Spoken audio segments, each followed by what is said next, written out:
இந்த இந்த விழாவுக்கு வந்திருக்கும் அனைவருக்கும் வணக்கம். முதல்ல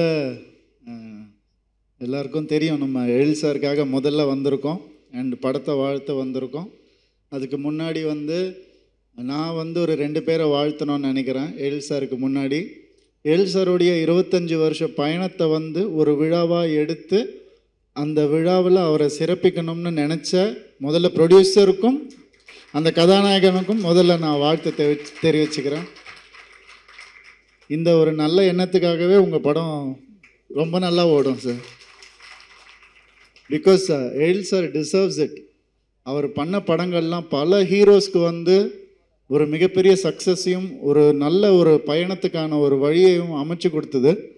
அதே மாதிரி தான் எனக்கும் அவருடைய பயணத்தில் நானும் ஒரு அங்கமாக இருக்கேன்னு நினைக்கும் போது ரொம்ப ரொம்ப சந்தோஷமாக இருக்குது.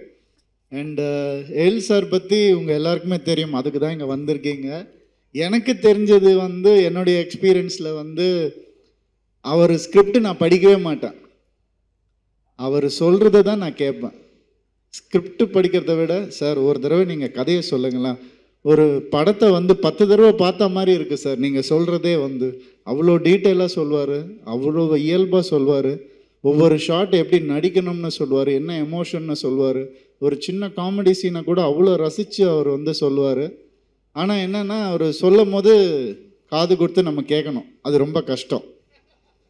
ஏன்னா அவர் லாரி சார், ஒரு லாரி சார், என்ன சார், இல்லை ஓப்பன் பண்ணால் ஒரு லாரி ஃபேன் ஆஃப் பண்ணுங்க அப்படின்னா, அதுக்கப்புறம் அந்த லாரியிலேருந்து ஒருத்தன் இறங்க ஏசி ஆஃப் பண்ணுங்க, அப்புறம் சேரை பக்கத்தில் போயிட்டு சொல்லுங்கள் சார் அப்படின்னுவேன்.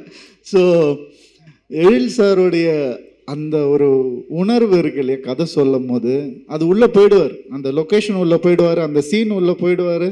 அப்போ நம்ம காது கொடுத்து கேட்கணும். அப்படியே கேட்டால் ஒரு நல்ல படத்தை பார்த்தா ஒரு ஃபீல் கிடைக்கும். அவர் எப்போ கதை சொன்னாலும் சார் இன்னொரு தடவை சொல்லுங்கள் சார், சொல்லுங்கள் சார்னு கேட்பேன் நான்.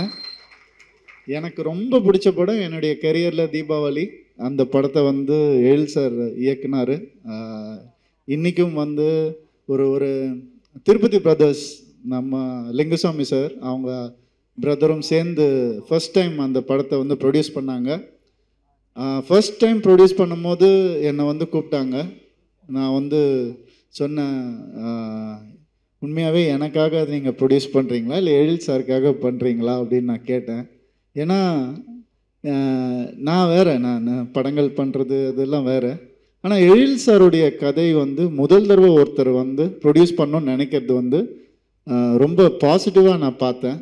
அப்போ தான் நான் கதையை கேட்டேன், இந்த கதையை கேளுங்க அப்படின்னாங்க. கேட்டேன், ரொம்ப பிடிச்சிருந்துச்சு எனக்கு.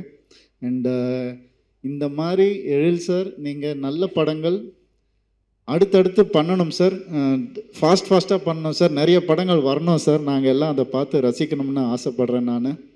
அண்டு பார்த்திபன் சார் சொன்னார், இந்த எஸ்னால் ஸ்பெஷல் எழில் அப்படின்னாங்க. நான் என்ன சொல்கிறேன்னா, நோ சொல்லாத எழில் அவர், எல்லாத்துக்கும் எஸ் தான் அவர்.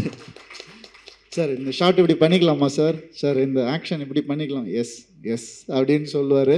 அந்த பாசிட்டிவான ஒரு எனர்ஜி ரொம்ப ரேர். அது பார்க்குறது எல்லாமே நல்லா வரணும்னு நினச்சி அந்த ப்ரொடக்ஷனை காப்பாற்றணும்னு நினைக்கக்கூடிய சில டைரக்டர்ஸில் அவர் ரொம்ப ஒரு முக்கியமான ஒருத்தர். அதனால தான் இந்த அளவுக்கு அவருக்கு பெரிய வெற்றிகள் கிடச்சிருக்கு.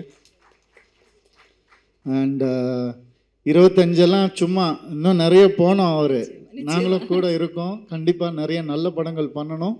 50 ஆகணும், 75 ஆகணும், 100 ஆகணும், 100 வயசு நல்லா இருக்கணும். அவர் வாழ்த்தி விடைபெறுகிறேன். நன்றி, வணக்கம்.